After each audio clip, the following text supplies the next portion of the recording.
Hello homeowners, first-time home buyers, and those of you who are looking to maybe buy your second or third or fourth home. Doesn't really matter, because what we're going to talk about today are your home inspection tips, and also for me what the deal breakers are when it comes to the findings of the home inspections. And the other thing I want to tell you is this is the first of many videos I have in a playlist that I will link to in the first comment and all the pinned comment and also the description. I have many videos that I'm launching regarding home inspections for each area of the home, which you might find interesting. And finally, it would greatly help the channel if you would subscribe, because I'm trying to hit that 100,000 milestone. Thank you in advance for doing that. Okay, so now let's jump right into it. The first topic I want to talk about is just skipping the inspection. A lot of people are thinking about skipping the inspection, and I've seen a lot of reasons for it. And one of the reasons is that it costs money, and some people think that, oh, you know, my brother-in-law is handy, he can come look at the house with me, now I don't have to pay the inspector a few $100s. Or the seller, the agreement with the seller is we don't get the home inspected. You know, that's not only a problem for me, but that's one of the red flags that I'll get to later on. But you should never skip the home inspection. You're talking about the largest, most expensive purchase of your life, probably, and you don't know what's potentially wrong with the home. It's the things you cannot see are oftentimes the things that could be the most expensive to fix. So you definitely do not want to skip the home inspection. That's the first thing I'm going to say to you. Another thing is even before you start shopping for a home, I'd say start searching for a home inspector. Do not necessarily rely upon the one who the real estate agent is going to refer to you, because they have a relationship and the deal needs to close. It's not to say that your real estate agent is going to have a conversation with the inspector to say, you know, don't put anything on the report that's going to scare the buyers away. I'm not suggesting that, but you want to make sure that you're going to get an unbiased report. And an unbiased report means that the inspector does not know anybody involved with the transaction, okay? The other thing that I would say is make sure that the inspector, and this is something that I prefer, make sure that the inspector has worked in the construction or remodel or, you know, in the field before. So they could have been an electrician, a plumber, a builder, or whatever, right? I think it's important, because there are things that you cannot learn when you're taking inspection classes. There are inspectors out there that did not spend any time working on homes in any capacity, and not to say that they don't know what they're doing, but they went through classes to learn about home inspection, and they're trained to find the problems, find certain things, but they may not necessarily have an eye for the things that are not as obvious. And that's what someone who's been working in the field could find on your behalf. So I would say that that's what my preference is. If you find someone, you interview home inspectors, ask what they used to do before home inspections. Maybe they just downsized their life and they don't want to have that crazy schedule running from home to home, and they just want to do appraisals. The other thing is what I would suggest you do before you even go on the appraisal, before the appraisal happens, visit town hall, visit the building department and on the property in question, and ask them for a copy, or to see, maybe you just take a picture with your phone of all of the permits that have ever been pulled on this house before. You're going to see potentially permits for things that are serious. That way you'll know, in case those things haven't been disclosed to you. But you'll also have a full picture of what has been permitted. And so maybe the house has got a brand new deck and there's no permit for a deck. So what would happen down the road if you buy the house and it's found that an inspector happens to be driving by and they can see your deck This happened to me. And and now they knock on the door, they want to inspect it, and it's done wrong. Now you may have to take the deck down, right? So when I say this happened to me, I pulled a permit, just going back 30 years, my first house, I built the deck. I did pull the permit, I just did not display it in the window, and the inspector was driving down the street, and he can see from the back, as he's driving down, he can see the corner of the deck and the railing, you can see it was brand new, and he left a note on the door. So luckily I got the permit, because you should, and that's just my point.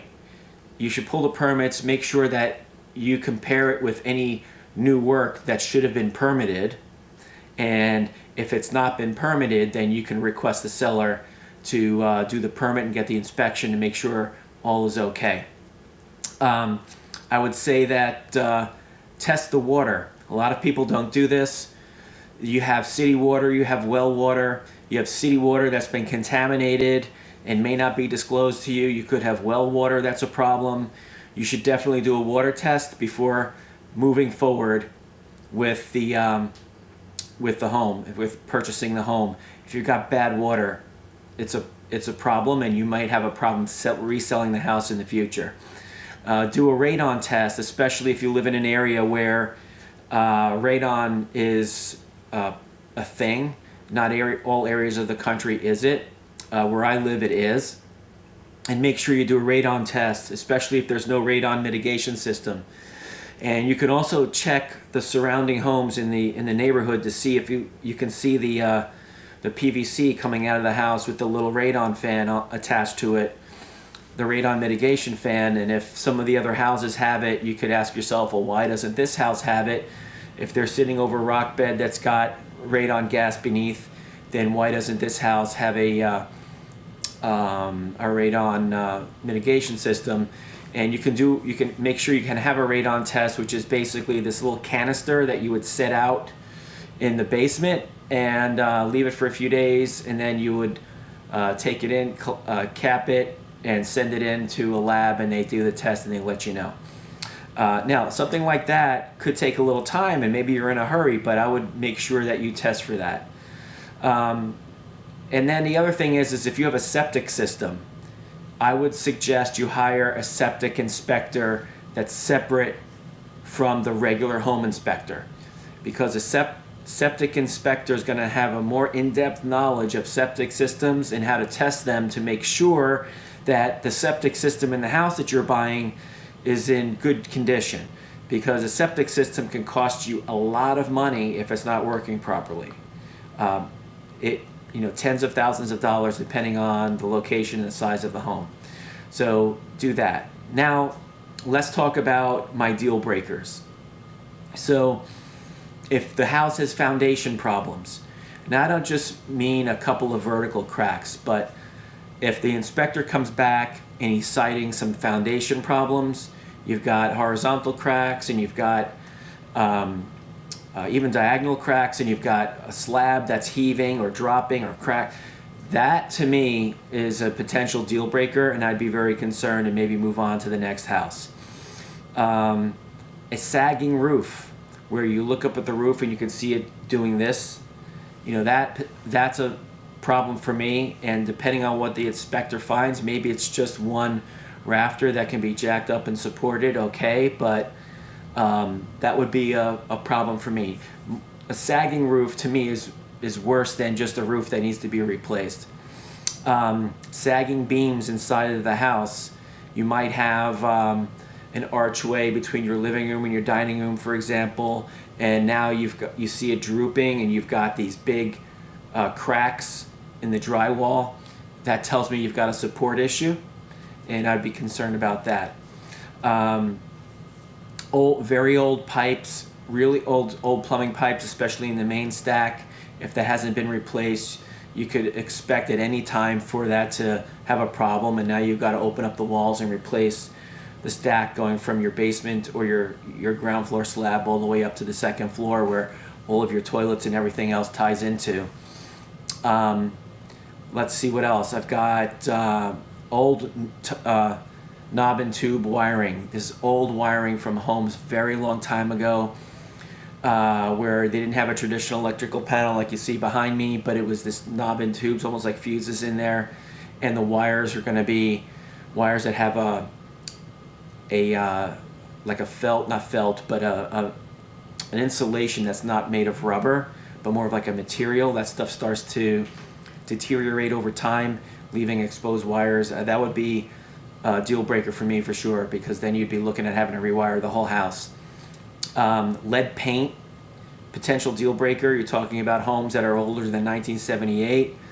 You even much older than that, you could have a lot of lead paint, especially if it's been a home that's, you've seen these places where it's in the trim work and everything in the doors is so old that it's thick and caked on, you almost don't see the detail anymore. There could be just a lot of layers of lead paint. It would be a concern for me, deal breaker for me. An old leaking oil tank on the property, it would be a deal breaker for me to not have the seller take care of that with a permit and with an inspection report showing that everything's been remediated, because then that could be on you. And if you have soil contamination from the oil tank or leftover oil in the tank, now you could be looking at having to remove yards and yards and yards of dirt, which would be extremely costly to dispose of that dirt. And then like I said earlier, I said unpermitted work. I mentioned making sure that you pull the permits before, but if there was plenty of unpermitted work, especially things that could be costly. So let's say someone did a brand new deck and they can't go get the permit for it. Unpermitted work like a garage add-on, in some towns maybe someone got away with doing a small addition or something like that, and they didn't get the permit. Anything that, if the town made you tear it down, if it wasn't done right, that would be a problem for me. So again, on that one with unpermitted work, make sure that the seller goes out and gets the permits and it gets inspected and you get copies of both. That would make me feel better anyway, not only for me but for you too. So those are my basic inspection rules and do's and don'ts and red flags. Like I said to you before, I have a full playlist that I'm launching, so if you're watching this really soon, you'll see more of these videos coming up. I'll be focusing on things like the roof only. I'll be focusing on things like the electrical, the plumbing, just a whole video on those aspects of the inspections that you might find interesting in the playlist. Again, I hope that you subscribe to the channel for me. Do appreciate it. And if there's anything else that you have questions on, just ask me down in the comments below. Thanks for watching, everyone, and we will see you in the next video.